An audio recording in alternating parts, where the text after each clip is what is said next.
तो दोस्तों, क्या हाल है। समुद्र विज्ञानी टॉम, उनकी पत्नी जूलिया और उनके दो बच्चे केसी और बेन कैरिबियन सागर में एक याट यात्रा पर निकले हैं। जब टॉम और बेन मछली पकड़ने में व्यस्त थे और केसी अपने मोबाइल में खोई हुई थी, तो जूलिया ने तैरने का फैसला किया। अचानक किसी चीज ने उसे परेशान किया। जूलिया ने चारों ओर देखा, लेकिन समुद्र हमेशा की तरह शांत था। हालांकि उसे एक स्पष्ट डर का एहसास हुआ, जैसे कि कोई बड़ी और खतरनाक चीज पास में चक्कर लगा रही हो। उसी समय याट के उपकरण अजीब तरह से काम करने लगे, लेकिन मछली पकड़ने में व्यस्त टॉम ने ध्यान नहीं दिया। इस बीच जूलिया की हालत और खराब हो गई और अंततः वह डूबने लगी। वह चिल्लाई, लेकिन परिवार ने उसे नहीं सुना। पानी उसे याट से दूर धकेलता हुआ लग रहा था। जब स्थिति गंभीर हो गई तो टॉम ने आखिरकार उसकी आवाज सुनी। वह स्टीयरिंग व्हील की ओर भागा और याट को जूलिया की ओर बढ़ाया। टॉम ने पानी में गोता लगाया और बच्चों की मदद से उन्होंने जूलिया को नाव पर खींचा और उसे होश में लाए। टॉम गुस्सा था, क्योंकि वह हमेशा कहता था कि तैरने जाने पर उन्हें बताना चाहिए। जूलिया ने माफी मांगी और जल्द ही यह घटना भुला दी गई। इसके अलावा परिवार के पास जश्न मनाने का एक कारण था। आज बेन का 13वां जन्मदिन था। टॉम ने केक पर मोमबत्तियां जलाईं और सभी ने बेन को बधाई दी, जिसे तोहफे मिले, जबकि केसी समूह की एक तस्वीर ले रही थी। उसी क्षण केसी के बॉयफ्रेंड ने उसे फोन किया। उसने डाइविंग के बारे में पूछा, लेकिन अचानक लाइन के दूसरी तरफ एक तेज तूफान शुरू हो गया। केसी चिंतित हो गई, लेकिन उसके बॉयफ्रेंड ने उसे यह कहकर शांत किया कि वह सुरक्षित है। कॉल कट गई। केसी ने अपने माता पिता को जमीन पर आए तूफान के बारे में बताया, लेकिन तभी सभी ने झटके महसूस किए और डेक पर भागे। उन्होंने याट के चारों ओर विशाल व्हेल की लाशों को उभरते हुए देखा। टॉम ने समझाया कि कभी-कभी तूफानों के दौरान व्हेल भटक जाती हैं, लेकिन ये जानवर याट को धकेल रहे थे, उनकी सुरक्षा को खतरे में डाल रहे थे। टॉम ने पानी में गोता लगाया और जल्द ही घायल होकर वापस नाव पर आया। वह यह समझने की कोशिश करते हुए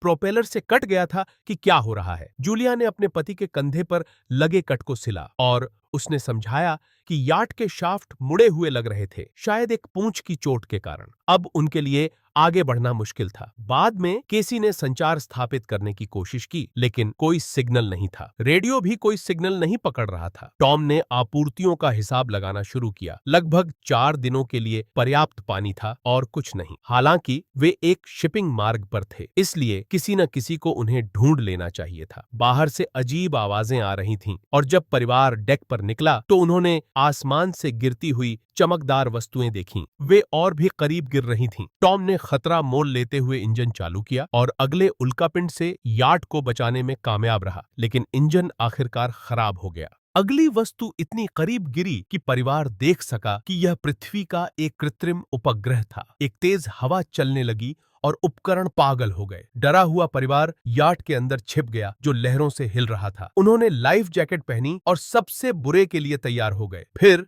एक अजीब भिनभिनाने वाली आवाज सुनाई दी, जिससे नाक से खून बहने लगा और जी मिचलाने लगा। टॉम ने एक फ्लेयर गन से मदद मांगने की कोशिश की, लेकिन कोई फायदा नहीं हुआ। परिवार ने मुश्किल से रात बिताई। सुबह वे खुद को जीवित पाकर राहत महसूस कर रहे थे, लेकिन याट के किनारे एक बड़ा छेद था और यह स्पष्ट नहीं था कि वे अभी भी क्यों तैर रहे थे। परिवार बाहर निकला और आश्चर्य से जम गया। पानी गायब हो गया था और नाव एक चट्टानी उभार पर एक पथरीले रेगिस्तान के बीच में खड़ी थी, जहां पहले समुद्र हुआ करता था। कुछ समय बाद टॉम अपने परिवार को यह कहकर शांत करने की कोशिश करता है कि सभी लोग नहीं मर सकते। वह कुछ माप लेता है और महसूस करता है कि कंपास गलत है। उत्तर वहां नहीं है जहां उसे होना चाहिए। इसका मतलब है कि पृथ्वी के ध्रुव खिसक गए हैं। ऐसा कुछ ग्रह पर पहले भी हो चुका है, लेकिन बहुत समय पहले। पता चलता है कि समुद्र उस जगह पर चला गया है जहां पहले जमीन हुआ करती थी और शायद मानवता नष्ट हो गई है। केसी इस रहस्योद्घाटन को सहन नहीं कर पाती और केबिन में भाग जाती है,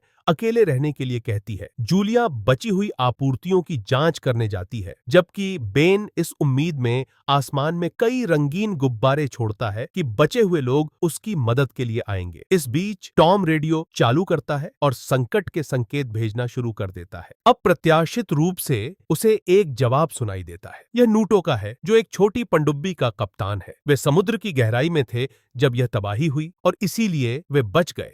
हालांकि सभी संचार प्रणालियां विफल हो गई हैं और मदद का इंतजार करना बेकार है। उसकी गणना के अनुसार समुद्र लगभग 1 सप्ताह में वापस आ जाएगा और यह बहुत क्रूर होगा। नूटो उन्हें सलाह देता है कि वे ऊंची जमीन खोजें और वहीं रहें। जूलिया किशोरों को अपना सामान पैक करने के लिए कहती है। टॉम सीधे पूछता है कि क्या कप्तान उसके बच्चों को बचा सकता है। नूटो बताता है कि पनडुब्बी बहुत छोटी है। दुर्भाग्य से नूटो का साथी मर गया है और वह केवल एक व्यक्ति को ले जा सकता है। कुछ जोर देने के बाद टॉम नूटो को अपने बच्चों को ले जाने के लिए मना लेता है और निर्देशांक देता है। टॉम समुद्री चार्ट पर रास्ता बनाता है और कुछ दिनों में उस स्थान पर पहुंचने का वादा करता है। अगली सुबह सांबादापाफासा है। परिवार लगभग जाने के लिए तैयार है। टॉम डेक पर जाता है और अचानक एक कुत्ते के साथ एक आदमी को आते हुए देखता है। वह उसकी ओर चलता है और उसे नमस्ते कहता है, लेकिन नोटिस करता है कि वह आदमी घायल है। टॉम यात्री को थोड़ा पानी देता है, जो पीता है और अचानक टॉम के चेहरे पर एक मुक्का मारता है। जूलिया यह दृश्य देखती है और अपने पति की ओर दौड़ती है। यात्री टॉम के सीने में एक अस्थायी भाला घोंप देता है। कुत्ता जूलिया को पास आने से रोकता है और वह डर से जम जाती है, यह महसूस करते हुए कि अपने पति को बचाने का कोई तरीका नहीं है। वह याट की ओर दौड़ती है, लेकिन वह आदमी उसका पीछा करता है, उसके हाथ को घायल कर देता है। फिर भी जूलिया डेक पर चढ़ने में कामयाब हो जाती है और किशोर उसकी चीखें सुनकर उसकी मदद करने के लिए दौड़ते हैं। साथ मिलकर वे केबिन के दरवाजे बंद कर देते हैं। जूलिया फिर केसी और बेन को एक अलमारी में छिपा देती है, अपनी बेटी को फ्लेयर गन देती है और उसे केवल अंतिम उपाय के रूप में गोली चलाने के लिए कहती है। इस बीच हत्यारा दरवाजे तोड़ने की कोशिश करता है और अंततः सफल हो जाता है। जूलिया बाथरूम में छिप जाती है और अपने घाव की देखभाल करती है। हमलावर अंदर आता है और सीधे रसोई में जाता है, कुछ खाना उठाता है। यह स्पष्ट है कि वह बहुत भूखा है। खाने का एक डिब्बा पकड़े हुए वह आदमी याट की तलाशी लेना शुरू कर देता है, जबकि जूलिया खुद को एक रसोई के चाकू से लैस करती है। वह केबिन में प्रवेश करता है, लेकिन महिला पानी में कूद जाती है, याट के नीचे छिप जाती है। हत्यारा छेद से देखता है, लेकिन उसे नहीं देख पाता। हालांकि कुत्ता जूलिया पर हमला करता है, जिससे वह उसे मारने के लिए मजबूर हो जाती है। आदमी जानवर की चीख सुनता है, बाहर निकलता है और कुत्ते का शव पाता है। इस बीच जूलिया विपरीत दिशा में एक खिड़की से वापस याट पर चढ़ जाती है। वह सीधे हत्यारे के हाथों में गिरती है। वह उसे पीटता है, उसे एक सोफे पर फेंकता है और उसका गला पकड़ता है, उसे गला घोंटने के इरादे से। केसी यह सब देखती है और महसूस करती है कि अब कार्रवाई करने का समय है। वह अलमारी से बाहर निकलती है और उस आदमी पर गोली चलाती है। गोली उसे एक तरफ धकेल देती है, लेकिन फ्लेयर याट में आग लगा देती है। जूलिया किशोरों को भागने का आदेश देती है, जबकि वह रसोई में छिप जाती है। हत्यारा अभी भी घायल है, फिर से हमला करने की कोशिश करता है। जूलिया उसे लात मारकर दूर करती है, तैयार बैग उठाती है और पानी में कूद जाती है, जहां बेन को अपने पिता का शव मिलता है। केसी लाश की ओर दौड़ती है और उस पर रोती है। जूलिया अपने मृत पति को चूमती है, लेकिन जलते हुए याट से हत्यारे को कूदते हुए देखकर वह किशोरों को पकड़ती है और भाग जाती है। नाव उनके पीछे फट जाती है।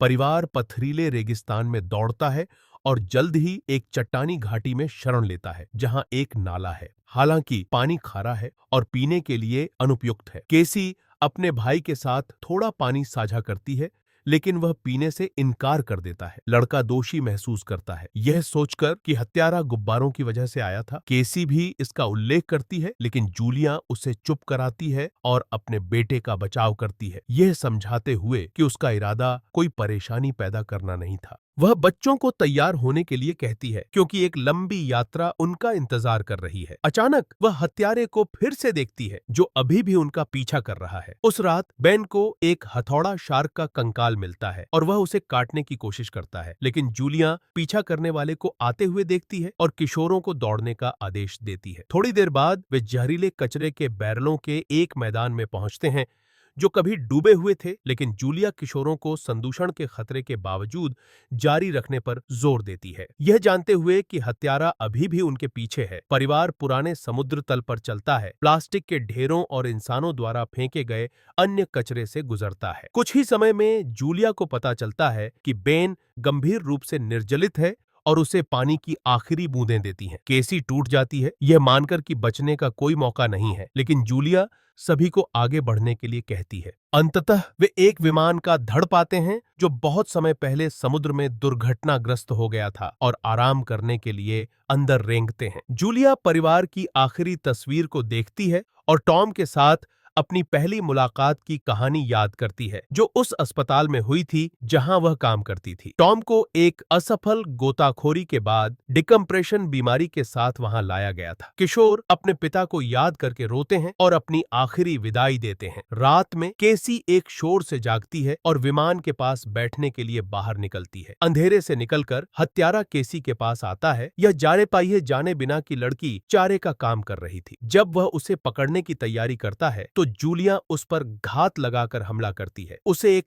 चाकू से घोंप देती है। भोर में परिवार अपनी यात्रा जारी रखने की तैयारी करता है, केवल यह पता लगाने के लिए कि हत्यारे का शव खा लिया गया है। यह एक संकेत है कि रेगिस्तान में इंसानों से भी ज्यादा खतरनाक कुछ छिपा है। वे आगे बढ़ते हैं। जूलिया नक्शे को देखती है जब बेन अचानक आगे दौड़ता है। उसकी मां उसे रुकने के लिए चिल्लाती है, लेकिन लड़का एक खारे तालाब में कूद जाता है और कुछ घूंट पीने में कामयाब हो जाता है। जूलिया उसे खींचकर दूर ले जाती है, लेकिन लड़का थोड़ी देर बाद बीमार पड़ जाता है। उन्हें कुछ प्लास्टिक की कुर्सियां मिलती हैं और वे धूप से एक अस्थायी आश्रय बनाते हैं। अचानक जूलिया अजीब आवाजें सुनती हैं और जांच करने के लिए बाहर निकलती है। एक नए खतरे को महसूस करते हुए वह किशोरों को जगाती है और वे दौड़ना शुरू कर देते हैं। थोड़ी देर बाद वे दूर एक बड़ा जहाज देखते हैं जो गिरे हुए कंटेनरों और कुछ घूमते हुए लोगों से घिरा हुआ है। जूलिया मदद के लिए चिल्लाती है, लेकिन लोग हजारों विशाल केकड़ों को आते हुए देखकर एक कंटेनर में भागते हैं और दरवाजे बंद कर देते हैं,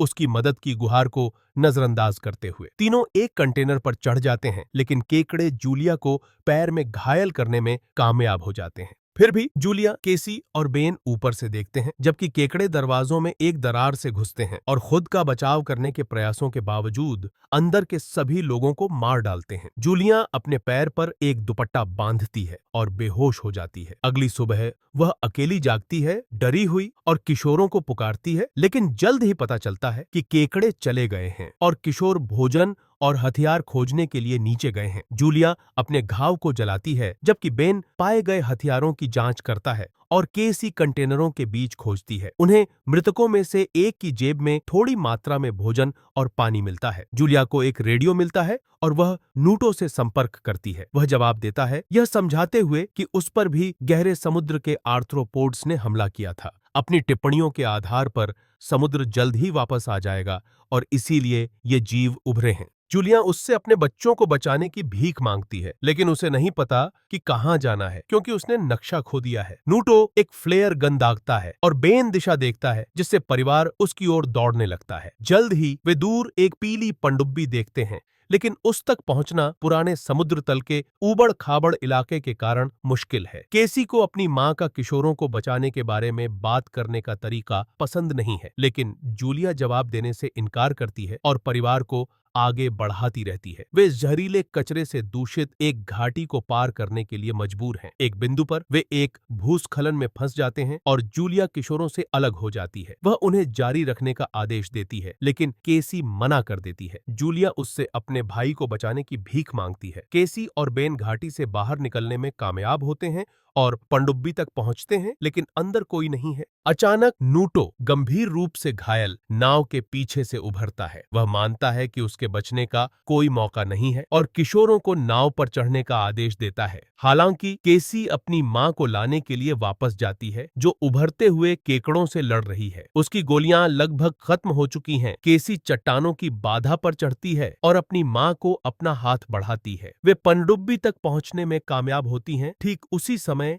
जब केकड़े हमला करते हैं, नूटो को मार डालते हैं। परिवार नाव पर चढ़ जाता है और उसी क्षण समुद्र की एक लहर क्षितिज पर दिखाई देती है। पानी पनडुब्बी को उठाता है और उसे चट्टानों पर घसीटता है। जब जूलिया यह सब देखती है तो पिछले कुछ दिनों में जो कुछ भी हुआ है वह उसकी आंखों के सामने से गुजर जाता है। वह बेहोश हो जाती है। जब वह जागती है तो उसे पता चलता है कि पनडुब्बी रुकी हुई है। जूलिया हैच खोलती है और परिवार बाहर निकलता है, केवल एक बर्बाद शहर को पाता है जिसे लहर ने बहा दिया था। तो यहीं खत्म होती है सर्वाइव 2024 की एक साइंस फिक्शन, हॉरर और एक्शन फिल्म। और मैं आपसे अगले वीडियो में मिलता हूं। यह था सोल्यूशनांडो फिल्म्स। शुक्रिया, बाय बाय।